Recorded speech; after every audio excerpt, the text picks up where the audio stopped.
Yung pagtityaga mo, yung sipag mo, yung dating yun nga, at your young age, na gano'n ka ng puto, di ba? Lahat ginagawa mo kung anong pwede mong mapagkakitaan para sa pamilya mo. It hurts just a little when I'm with my friends and we drink till dawn. Basta umiiyak. Wala lang, nakakagulat lang din. Tapos nakaka-proud sa sarili kasi hindi ko rin akalain na yung mga gantong bagay is magagawa ko, diba? Tsaka yung simpleng puto girl lang na nangangarap ng mga gantong bagay is, eto na, paunti-unti ko nang nakakamit.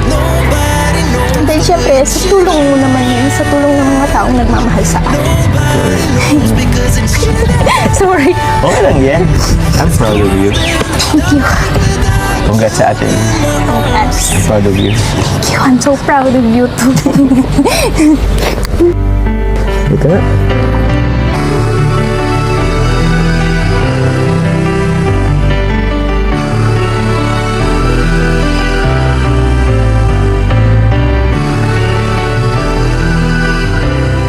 Gandang imi ang boses ng damdamin, tulong at kalinga pang laging unahin. Napaka-solid ng gawa mo. Ang galing mo. Thank you. Din syempre, congrats din sa'yo. Grabe naman yung bahay mo, yung pinakamalaki. Hindi dito naman. Sa buong, diba? Hindi naman. Pero yun. Kasi sana maintindihan nung ibang viewers, supporters na kaya minsan hindi ka nakakapunta. Kung may ganap man, di ba? Pero alam ko, totoo ka dyan. Grabe. Paano mo nagawa yan? Sobrang laki. Sobrang yaman mo na Ay, talaga. hindi naman siya. Yeah. Alam mo ka na, ilang taon na nga tayo, 3 taon na sa Kalingap. So, yung talaga, grabe talagang, alam mo naman, nag-iipon talaga ako. Tapos, ikaw nga, minsan nagsasabi ka pa, na para, kumbaga, makano ka sa akin dati, na para bang dami kong pinapakain. Kasi, ang tawag yan? Sobrang tipid mo Sobrang kasi. tipid. Yun naman talaga. Oo. Kita naman yung pagtipid mo, Yung tipid. pinag-iipunan mo. Yung kahit nga, di ba, sa ibang bansa, hindi rin ako na Minsan ka lang din magastos ng para sa sarili. kaya nga ikaw, paano mo nagawa yan? Ganun din. Ganun din naman. Para sa palataya. Pero grabe, paano mo nagawa talaga yan? Yung totoo. Yun. Sipag, tiyaga, tsaka pag-iipon din, siyempre. Although madami din pinagagastusan kila mama, pero yun, kailangan talaga maging ka din. So, pagdating sa maging wise ka din sa mga bagay na paggagastusan mo. Yes. Tsaka pinag-ipunan ko talaga itong bahay na dito. Ito talaga yung look forward ko sa buong yun, pag-iipunan ko dito sa tagal ko sa Kalingap. Kasi gusto ko din na balang araw, pagka yung mga kapatid ko is nag-aaral na, then gusto din nilang mag-aaral dito sa Daet. Sila mama gusto din mag-stay dito. Yun, may mapag-i-stayan kami na talagang sa amin, sarili namin. Galing. Para hindi na umupaan. Yes. Galing mo din. Ako naman, ganun din. Kung sakali magbisita dito sila, kapatid ko, sila mama, meron silang matutuluyan kasi dun baga sa apartment ko, maliit lang din naman.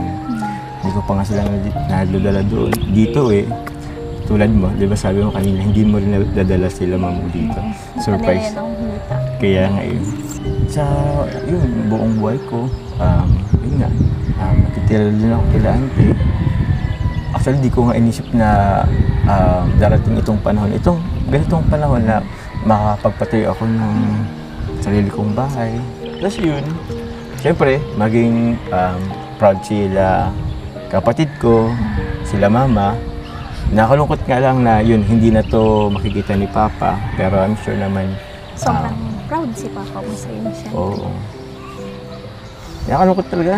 Minsan parang huli na ang lahat Pero patuloy lang.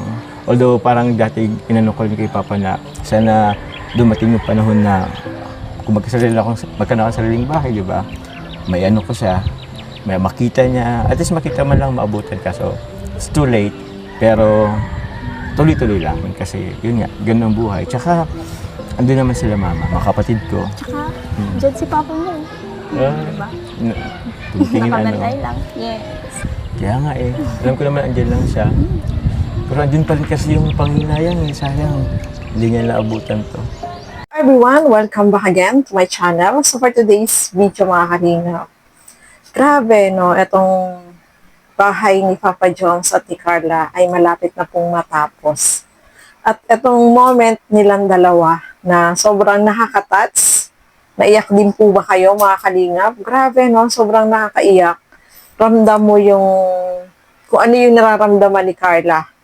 Yung saya, kasi sabi nga niya, yung simpleng photo girl ay unti-unti nang natutupad yung pangarap niya. Ayan nga, na papagawa siya ng bahay na malapit na pong matapos mga kalingap. Siyempre, proud siya sa sarili niya. No? Sabi niya, sobrang napaproud siya sa kanyang sarili dahil dito sa mga achievement na natatanggap niya, sa mga blessing na pinagkakaloob sa kanya ng mga sponsor, ng mga nanonood sa kanya, di ba? Siyempre, ng kalingap, no? Na talagang, ayan na, unti-unting natutupad yung mga pangarap niya dati na akala niya ay, eto na, talagang hindi niya lubos maisip, no, mga kalingap. Naluha nga po si Carla kasi, ano yun, luha ng kagalakan na proud din siya sa kanyang sarili dahil yung mga pangarap na yun, dati pangarap niya lang. Pero, ayan na, unti-unti na niyang nagagawa. At sobrang nakakatuwa si Carla, no? Mga kalingap, kasi sa murang edad niya, nag-aaral pa siya. Pero, ayan, kita na natin na talagang yung pangarap niya na magkaroon ng sariling bahay, ay ayan na po, kitang-kita na natin yung resulta, no, mga kalingap. At syempre, itong si Papa Joms, no, mga kalingap, proud na proud din siya kay Carla. At ganoon din si Carla kay Papa Joms kasi parehas sila, no, na yung pangarap nila ay talagang, ayan na, kitang-kita mo na talagang natutupad na, no. Malapit na po yan, mga kalingap, at malapit na pong matapos siyang pabahay na yan ni Carla at ni Papa Joms. At sana sabay sila na magpa-ribbon cutting, no. Para isang handaan lang, no, mga kalingap. Sobrang nakaka-proud na panoorin itong si Carla at si Papa Joms kasi nga, nang dahil sa kalingap, yung mga pangarap nila ay natutupad po, no? Dahil nandyan kayo na nagsusupport, na nagmamahal, kung hindi naman wala ang mga viewer, ang kalingap, si Kalingap Rob, si Kuya Bal, ay hindi naman po nila makakamit yan, no? Sa murang edad, ayan na, grabe, sobrang nakaka-proud ka, Carla. Congrats and advance sa'yo, no? Dahil yung bahay mo ay, ayan na, malapit nang matapos, no, mga kalingap. Kahit na, yung mga pangarap niya na akala niya hindi niya matutupad, pero ayan na, kitang-kita na po natin na, ayan na, ayan na, talagang malapit na, no, mga kalingap. So, congrats, no, kay Papa Joms at kay Carla. Sabi nga nila, I am so proud of you too. Kasi both sila ay, yung pangarap nila ay talagang, ayan na po, matatapos na yung kanilang dream house na pinapagawa ng mga kalingap. Sobrang, nakaka-touch kasi dati, syempre, yung iniisip lang ni Carla dati na yung pangarap niya matupad kaya. Kasi, syempre, nung una talagang gagawa siya ng puto, naglalako siya ng puto, na hindi niya in-expect na itong pangarap niya dati ay natupad na po, no, mga kalingap. Kaya, naiyak siya sa saya. Ramdam natin kung ano yung feeling ng sobrang masaya, sobrang proud. Kasi nga, yung mga pangarap mo ay natutupad. Unti-unti nang natutupad, no, mga kalingap. So, ayan po, no. Waiting tayo, syempre, sa ribbon cutting nitong pabahay nila, no, ni Papa Joms at ni Carla, mga kalingap. At syempre, nakita natin yung kanila talagang love sa isa't isa, no, mga kalingap. So, ayan po, maraming salamat sa inyong walang sawang panonood at pagsuporta dito sa aking mga ginagawang reaction video. Siyempre, suportahan po natin Bal Santos Matubang, Kalingap Rob at Edna Vlog Carla Tufular Vlog, and Kalingap Jomar. Supportahan po natin. Ang inyong lingkod, Gandang Emmy, at yung mga kasama ko po sa Karaba, Kalingap Nolly, Teacher N, Darlene Vlog, Angie Divera Vlog, supportahan po natin mga Kalingap. At sa lahat ng mga Kalingap partners, Kalingap reactors. Ang inyong lingkod, Gandang Emmy, sa mga hindi pa po nakapag-subscribe, please subscribe and please hit the notification bell para lagi po kayong updated sa aking mga ina-upload na mga reaction video. So hanggang dito na naman po muna. Thank you and God bless sa atin lahat. Bye-bye po!